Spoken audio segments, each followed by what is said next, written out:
Captain Marcus Hayes looked out through the window of the observation deck. Below him, Kepler 442b rotated slowly, a ball of dark red and brown with thick clouds covering most of the surface. Lightning struck the clouds every few seconds. The planet looked like a place where nothing could live, where nothing should live up behind him. The Zarian ambassador stood with two other council members. Their skin was smooth and gray, and their eyes had no pupils. They looked at the planet with fear. Marcus had seen that look before. He knew what they were thinking. They believed no living thing could survive down there. The voice of Commander Ellis came through the communication device in Marcus's ear. "Captain, they are ready for you in the briefing room. The council wants to speak with you now." Marcus turned away from the window. He knew this day would come. The Galactic Council had selected humanity for a mission that no other species would accept. They wanted someone to explore Kepler 442b. They wanted someone brave enough or foolish enough to try. The briefing room was large and cold. A massive table made of dark stone sat in the center. Marcus sat down on one side. The Zarian ambassador sat across from him, along with a Vrelian delegate and a Centauri official. None of them looked happy. The Zarian ambassador spoke first. His voice was quiet but carried power. "Captain Hayes, your mission is simple. You will take your team to the surface of Kepler 442b. You will establish a landing site. You will collect samples of the atmosphere, geology, and any biological materials. You will survive for 30 days. Then you will return. What happens if we cannot return?" Marcus asked. He wanted to know the truth. The Centauri official shifted in his seat. "Then we will send a rescue ship if it is safe to do so." Marcus understood what that meant. If it was not safe, no one would come for them. "We believe your species has capabilities that others do not," the Vrelian said. His voice was high and thin. "We have read your files. Humans survive in harsh conditions.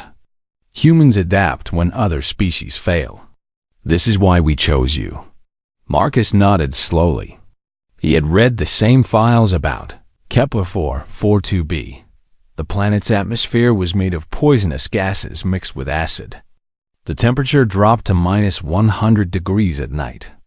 Acid rain fell from the clouds. Electromagnetic storms tore across the surface without warning. The pressure was 3 times stronger than Earth. No other species had ever survived on the surface for more than a few hours. 12 expeditions had tried to explore Kepler 442b. 11 of them had failed completely. The 12th had lost it 8 hours before the team had to escape. All the species that had tried were advanced. All of them had superior technology. All of them had failed. "Your team is ready?" the Zarian ambassador asked. "Yes," Marcus said. "They are the best humans we have." He thought of his team.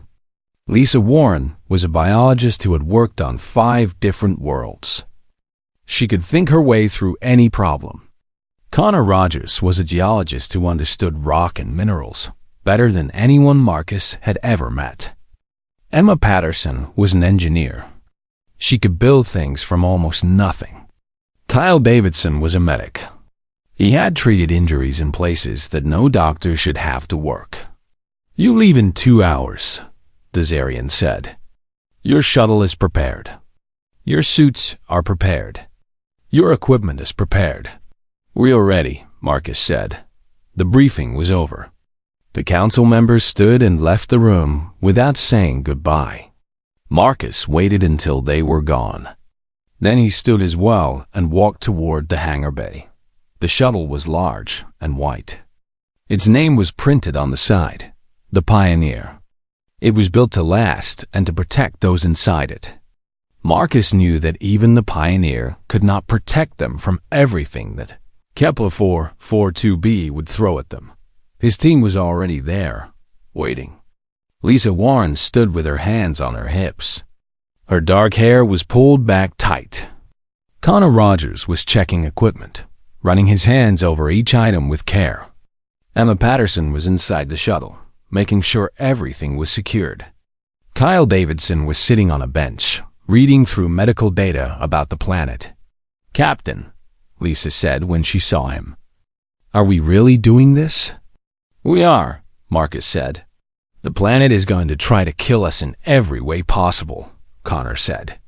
He did not look up from his work. "I know," Marcus said. "And we are going anyway," Emma called from inside the shuttle. "We are," Marcus said again. Kyle looked up from his reading. "How long until we land?" 2 hours, Marcus said. "We need to suit up soon." The suits they wore were the most advanced human technology had ever created. They had layers of protection. They had communication systems. They had heating elements to keep out the cold. They had filters to clean the poisonous air. They had thick material to protect against the acid rain and the sharp rocks. But even these suits had limits. The council had told them the suits would last 30 days before they began to fail.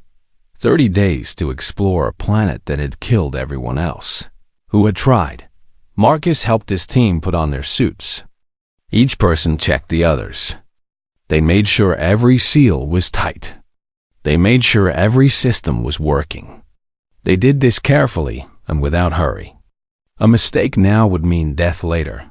When they were all suited up, Marcus looked at each person. Through the clear helmets, he could see their faces. They were afraid.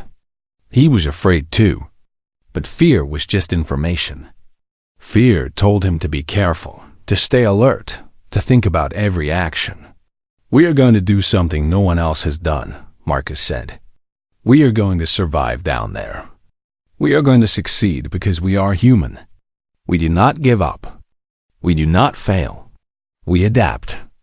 We find a way. No matter what happens down there, we face it together." Lisa nodded. Connor gave him a thumbs up. Emma said, "Let's go and show them what we can do." Kyle simply looked ready. They walked into the Pioneer. The doors sealed behind them. The shuttle began to move. In a few minutes, they would be falling toward Kepler 442b. In a few minutes, they would land on the most dangerous planet in the galaxy. Marcus looked out at the planet. Below, as the shuttle began its descent, the clouds grew closer. The lightning grew brighter. The storms grew larger. Everything about this planet said one thing: you do not belong here. But Marcus and his team were coming anyway. They were coming to prove something. They were coming to show that humans could survive anything. The Galactic Council had sent them here to die. They would not die. They would live. They would succeed. The shuttle hit the first layer of atmosphere. Alarms began to sound. The ride became rough. But the Pioneer was built strong, and the team inside was stronger. They were humans, and they were going to survive. Below them, Kepler 442b waited. The landing was hard. The shuttle hit the ground and bounced once, then twice, before it came to rest. Dust and rocks flew up around them, blocking the view through every window. Emergency lights flashed red inside the cabin. Marcus waited. He did not move. He did not speak.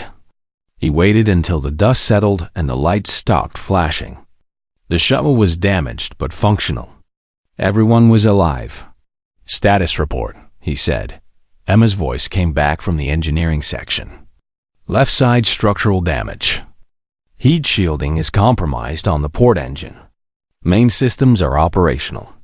We can stay here, but we cannot fly again unless I make repairs." "How long?" Marcus asked. 3 days, maybe 4. Emma said. Marcus turned to look at the window. Outside, Kepler 442b was gray and dead. The ground was made of sharp, dark rocks. The sky was thick with clouds. In the distance, Marcus could see mountains that looked like broken teeth. "Look at the instruments," Connor said from his seat. "The radiation levels are higher than the council reported. Much higher. Lisa was checking her biological scanners. "There is life here," she said quietly. "I am detecting microbial activity in several areas. Small organisms, but they are alive. How is that possible?" Kyle asked. "Nothing should be able to live here." "Life adapts," Lisa said. "If organisms can survive here, then maybe we can too." Marcus made a decision. "We stay in the shuttle for now. Emma, begin repairs on the heat shielding. Lisa, run a full analysis of the biological samples you are detecting. Connor, study the geology around us. Kyle, check everyone for injuries from the landing."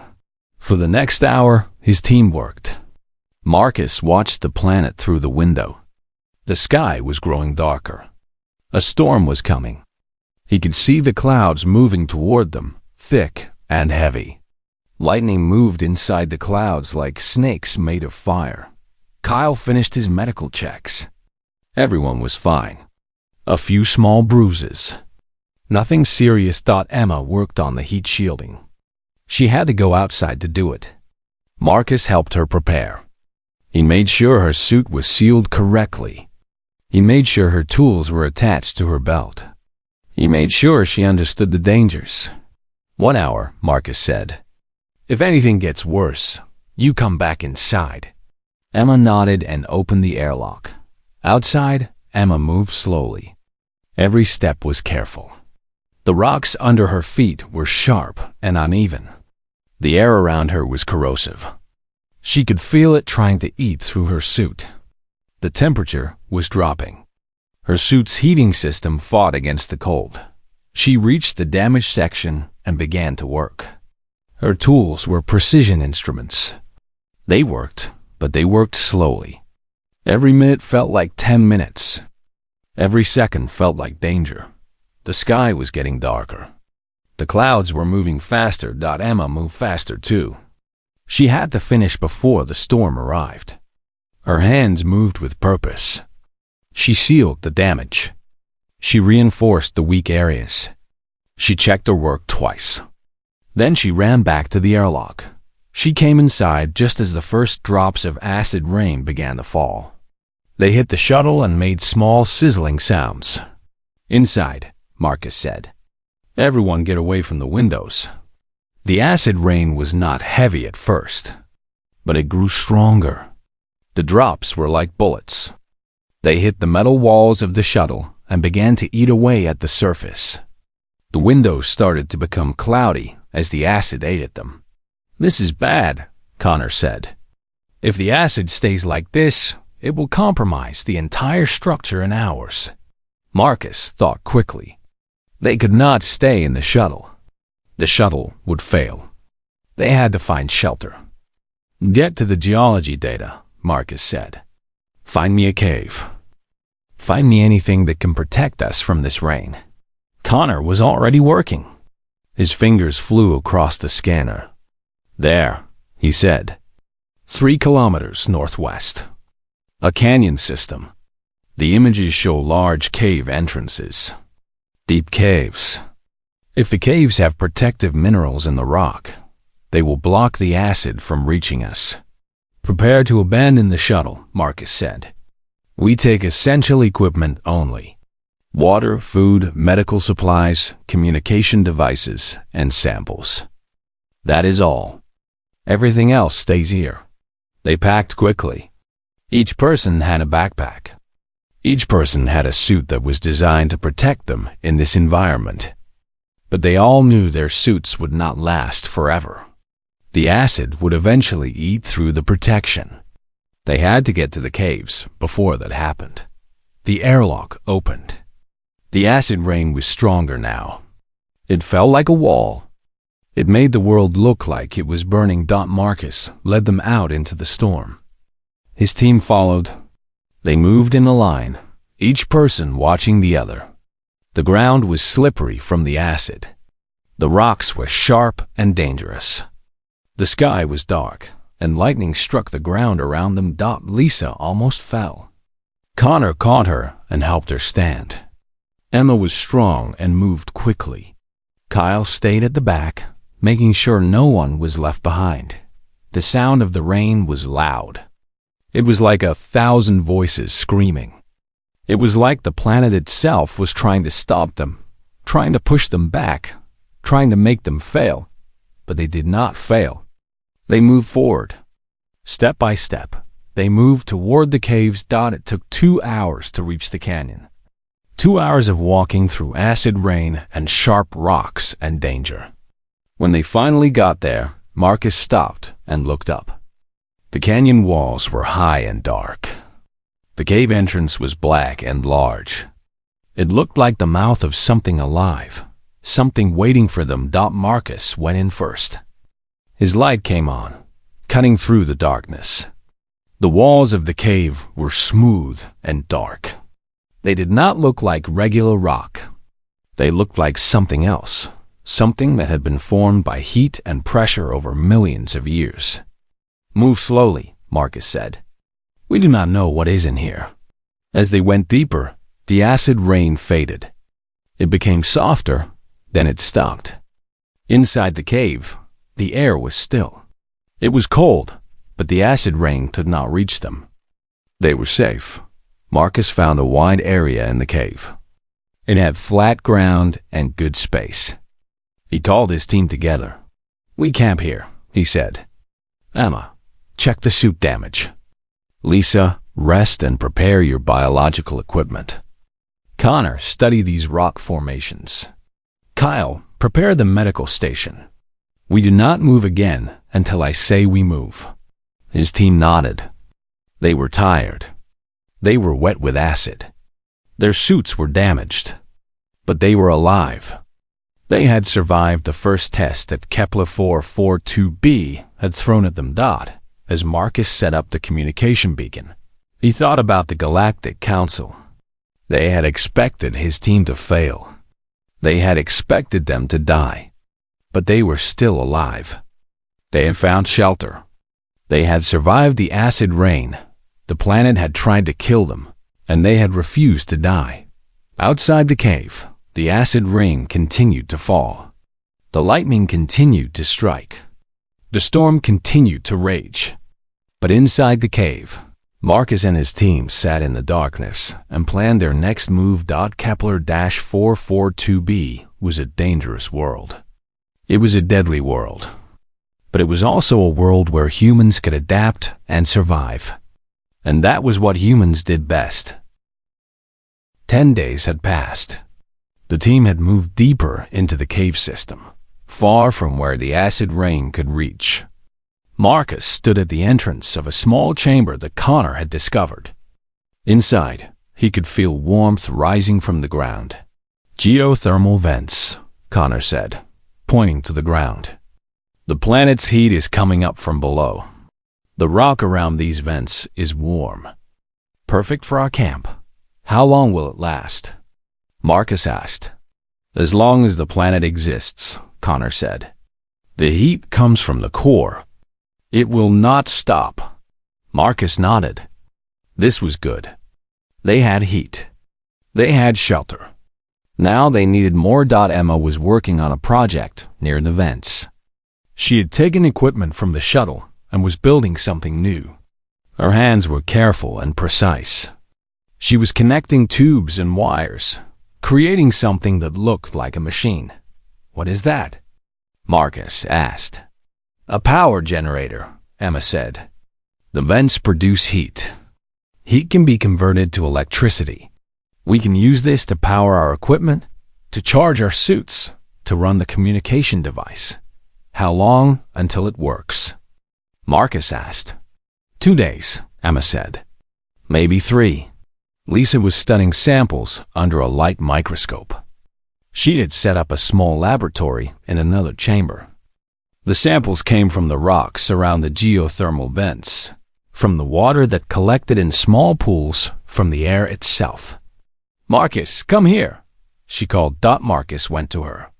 Lisa pointed at the microscope screen. "Do you see this?" She asked. "This is a bacterium. It is very small, but it is alive. It exists in these extreme conditions. It produces a compound. This compound, she held up a small vial. This compound neutralizes the acid from the rain. Neutralizes it? Marcus repeated. Yes, Lisa said. Look at this. She placed a drop of the compound on a piece of metal. Then she poured acid on it. The acid sizzled and smoked, but it did not eat through the metal. The compound protected it. Do you understand what this means? Lisa asked. We can use this to protect our suits. We can use this to protect the shuttle.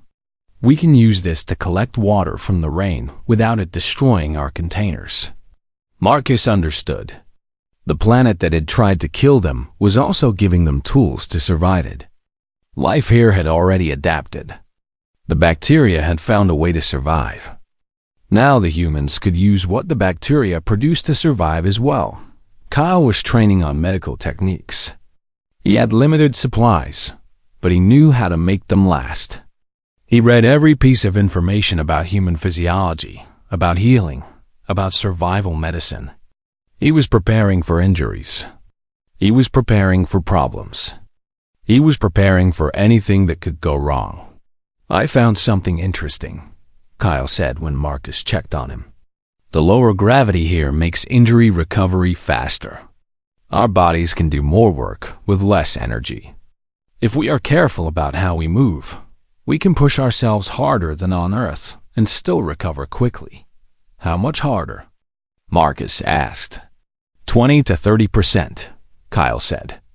We can do more and survive it. That evening, Marcus called a team meeting. They gathered in the main chamber, sitting on rocks around the geothermal vents. We are alive because of each other, Marcus said. Emma found us heat and power. Lisa found us protection from the acid. Connor found us shelter and safety. Kyle is keeping us healthy and strong. Together, we are not just surviving. We are learning. We are adapting. The Galactic Council sent us here to die. They did not understand what humans can do. The Council said 12 expeditions have failed, Connor said. We need to find out why. We need to learn from their failures. I will explore tomorrow, Marcus said. I will find the remains of the other expeditions. I will learn what went wrong. The next morning, Marcus and Connor walked deeper into the cave system. The caves seemed to go on forever. They twisted and turned, going down and down, getting colder and darker. Marcus used his light to see the walls. The rock formations were strange and beautiful. This was a world that most species would never see. After hours of walking, Connor stopped. Look, he said. There was equipment on the ground. Old equipment. Equipment from a species that was not human. The metal was corroded. The wires were broken. And near the equipment were bones. Vrelians, Connor said, looking at the skeletal structure. This was the 12th expedition.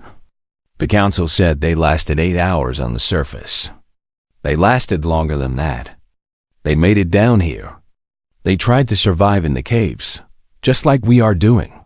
Marcus studied the remains. There was no sign of violence, no sign of struggle. The Vrelians had died from exposure, from cold, from the harsh environment. They had been advanced. They had had superior technology, but they had not been able to adapt. Why did they fail? Connor asked. Marcus thought about it. Because they tried to survive like Vrelians, he said.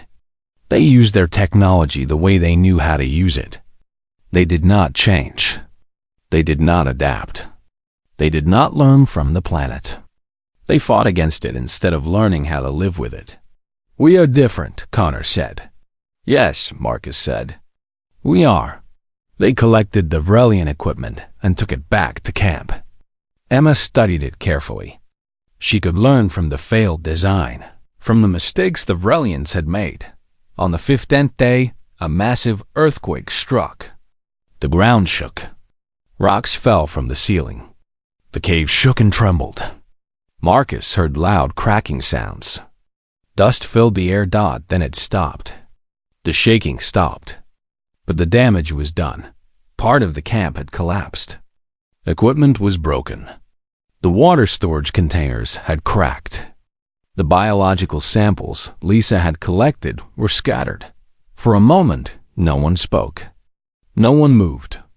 The danger was real. The threat was real. They could die here. Then Kyle moved.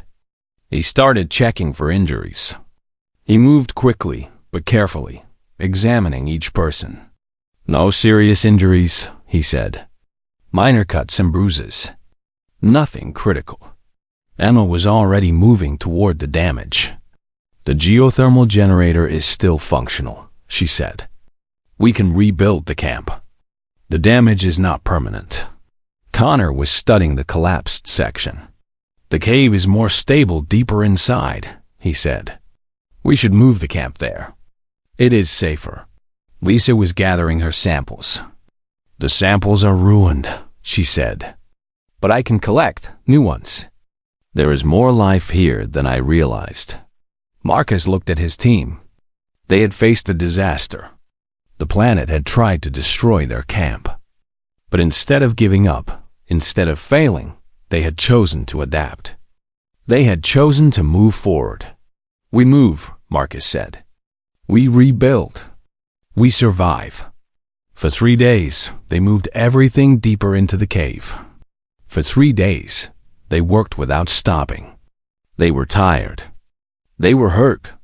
But they did not complain. They worked. On the 18th day, their camp was rebuilt. It was stronger than before. It was deeper in the cave. It was safer. And their determination was stronger. They had faced the worst that Kepler 442b could throw at them, and they had survived. Marcus sent a message to the Galactic Council. He reported their progress.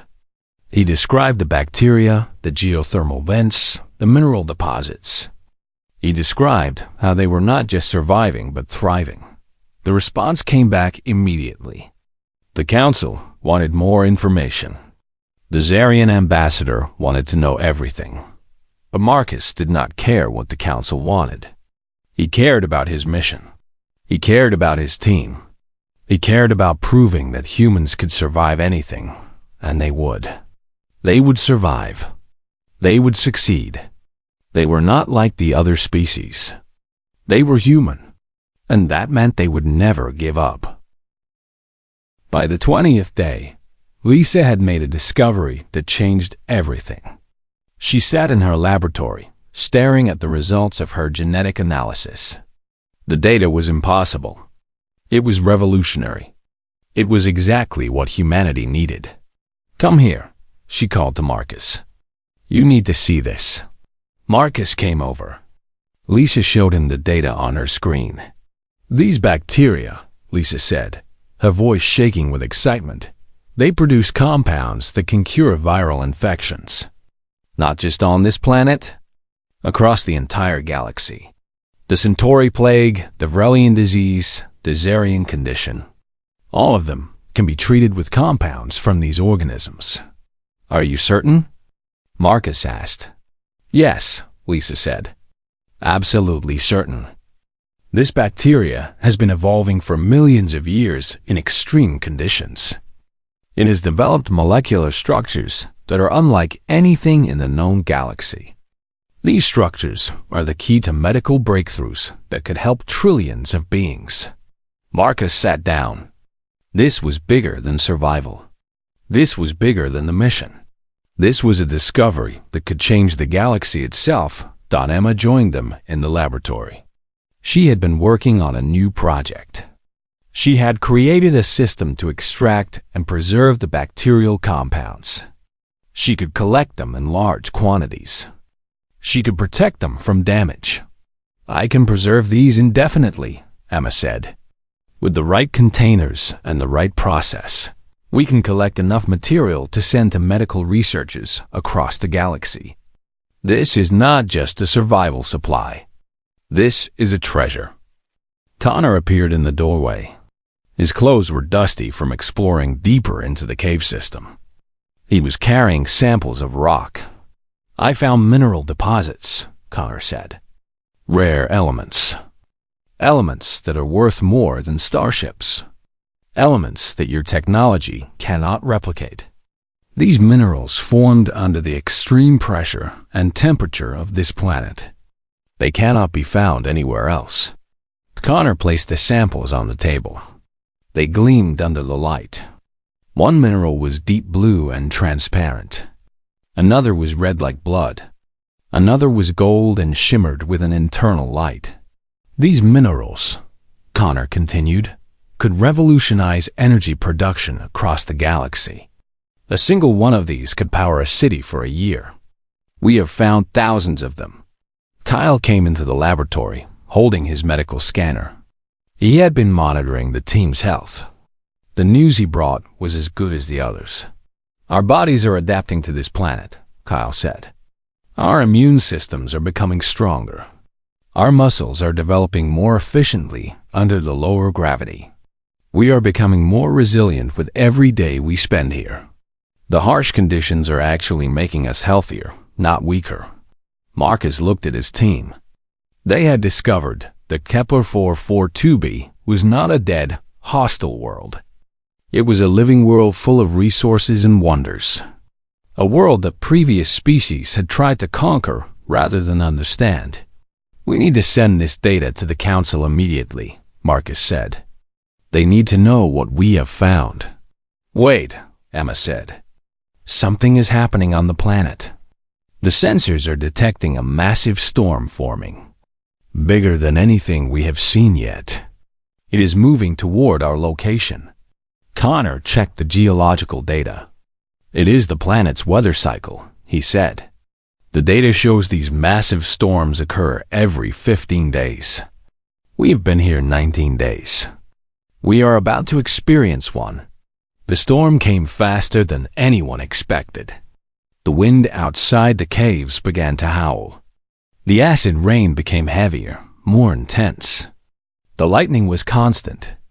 The entire cave system started to shake. We need to move to the deepest chamber, Marcus said. It is the safest location. They ran. They carried their most important equipment. Lisa grabbed her biological samples and her data.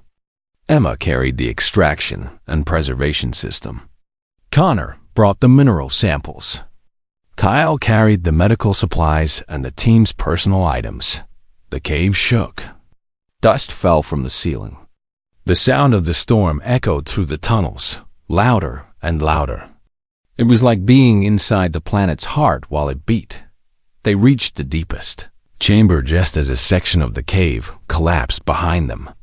The rocks fell where they had just been standing.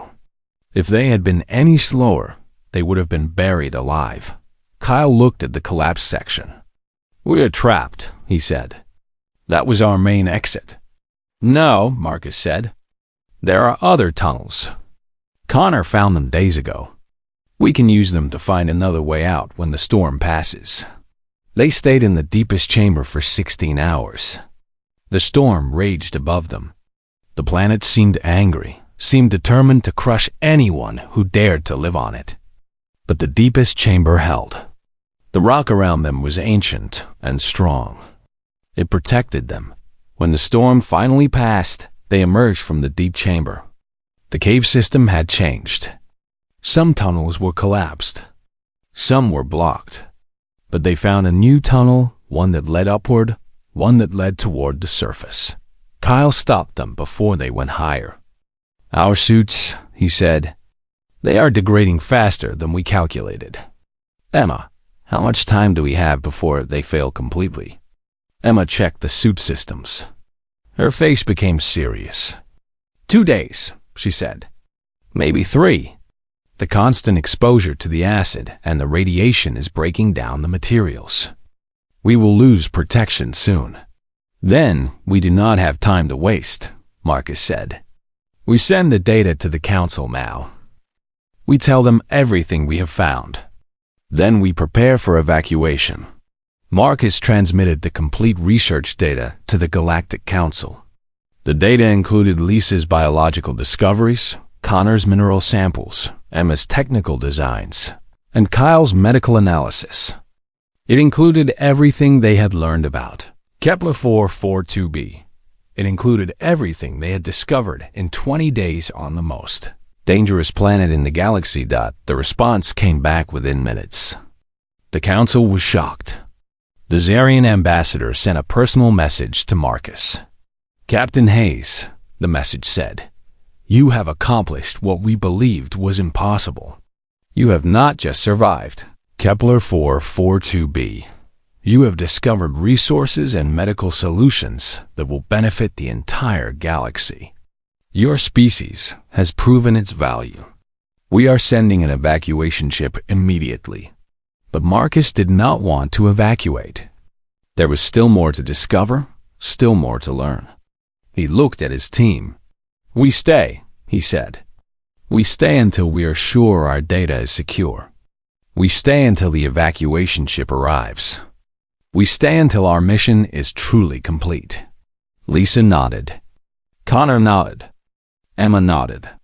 Kyle nodded. They had come to Kepler 442b to survive. They had survived. But they had done more than that.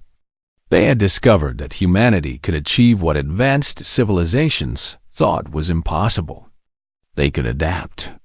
They could innovate. They could solve problems that had stumped the galaxy's greatest scientific minds. As Marcus looked at his team, gathered in the cave system of an impossible world, he understood something important. The Galactic Council had not sent humans to Kepler 442b because they believed in humanity. They had sent humans because they had nothing to lose. They had expected failure, but humans did not fail. Humans persisted. Humans learned. Humans adapted. Humans changed what seemed impossible into what was inevitable. The evacuation ship would arrive soon. But before they left Kepler 442b, Marcus knew his team would accomplish even more. They would prove to the galaxy that humanity was not just another species among the stars. They were something special. They were something different. They were something that could not be stopped. The evacuation ship arrived on the 29th day.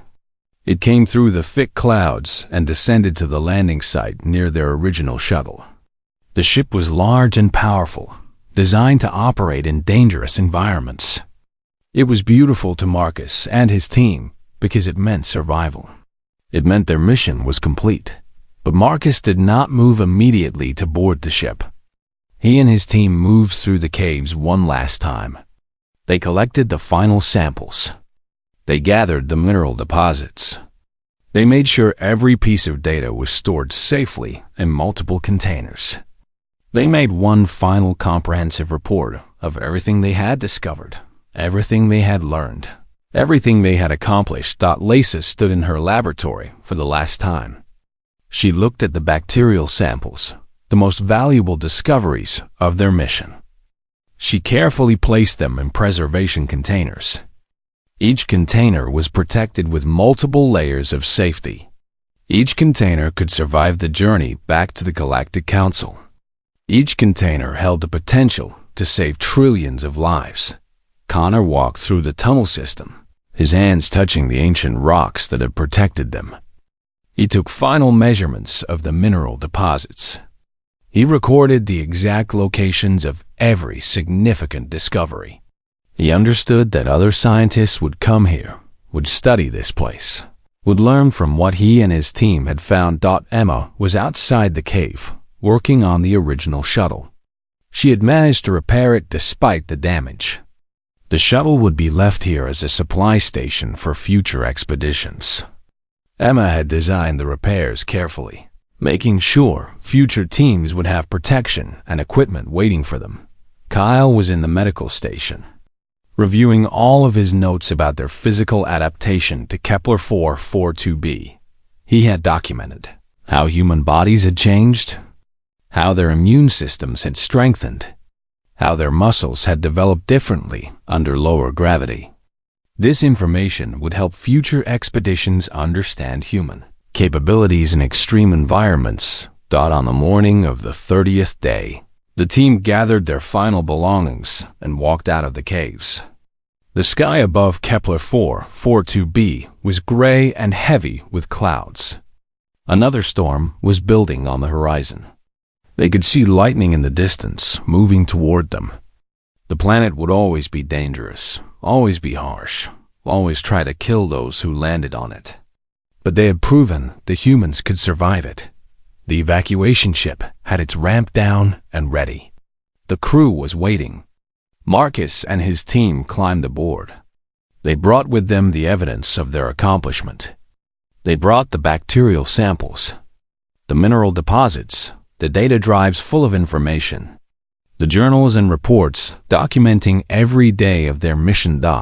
As the ramp closed behind them, Marcus looked out one final time at Kepler 442b. The planet had been their enemy.